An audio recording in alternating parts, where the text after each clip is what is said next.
It was a chilly autumn evening in a small suburban neighborhood in Ohio.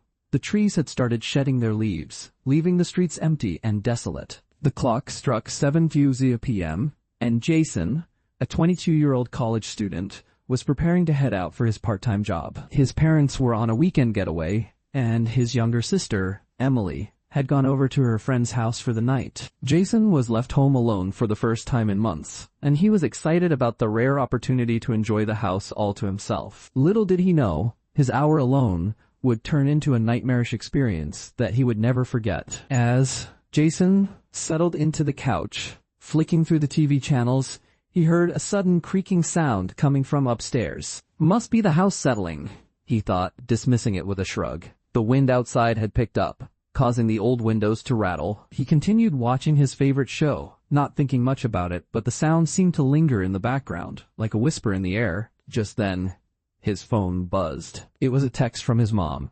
"We'll be back around midnight. Everything okay?" Jason quickly typed back, "All good, just enjoying the peace." But as he hit send, he heard a loud thud from upstairs. This time, Jason sat up straight, his heart racing. It was the wind. Something was moving up there. He got up cautiously, tiptoeing to the stairs, trying to be as quiet as possible. The sound had stopped, but the air felt thick with tension. He called out, "Emily, is that you?" There was no response. Jason's mind raced through 1,000 possibilities. Maybe it was just the house again, or perhaps an animal had snuck in somehow. But as he stood there in the dark hallway, he couldn't shake the feeling that something was wrong. He decided to check upstairs. The wooden steps creaked under his weight as he made his way toward the source of the sound. When he reached the top of the stairs, he turned the corner and froze. The hallway light flickered, casting eerie shadows along the walls. Jason could have sworn he saw a figure at the end of the hall. A tall, shadowy figure that seemed to vanish as soon as he looked directly at it. "Just my imagination," Jason whispered to himself, trying to laugh it off. But deep down, he felt the hair on the back of his neck stand up. He checked his sister's room first. Empty. Then he went to his parents' room. The door was slightly ajar, and he pushed it open, his heart pounding in his chest. The room was dark, and nothing seemed out of place, except for one thing. The mirror on the far wall was cracked, and the reflection that stared back at him was his own. He froze, unable to move. It was a woman, pale with hollow eyes, her face distorted in a twisted expression of terror. Jason blinked, and the reflection disappeared, leaving only his own. His breath caught in his throat as he stumbled backward. The crack in the mirror seemed to grow larger before his eyes. He ran down the stairs, nearly tripping over his own feet, and grabbed his phone. His hands were shaking as he dialed 911. 911, what's your emergency? The operator's voice crackled through the line. "I think someone's in my house. I'm alone, and I heard noises. I saw something in the mirror," Jason said, his voice trembling. The operator calmly responded, "Stay on the line with me. We're sending someone over right now. Are you in any danger?" Jason was about to answer when he heard footsteps coming from the living room. His heart skipped a beat.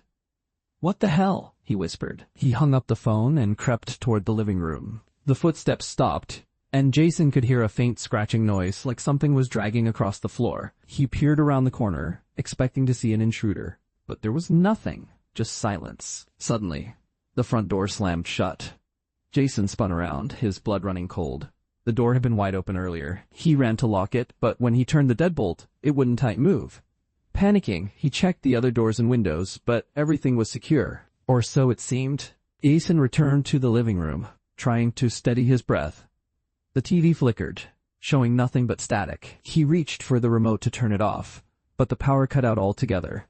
The house plunged into darkness, and Jason's fear intensified. From the corner of his eye, he saw the figure again. It was standing in the doorway, only this time it was Tita Shadow.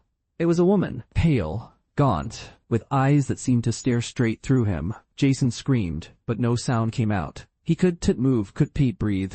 The woman stepped forward, her footsteps echoing in the silence of the house. Then, just as suddenly as it had all started, everything stopped. The power came back on, the lights flickered, and the sound of the wind outside filled the air. Jason stood there, trembling, his mind reeling from what he had just witnessed. Minutes later, the police arrived, but they found no trace of the woman.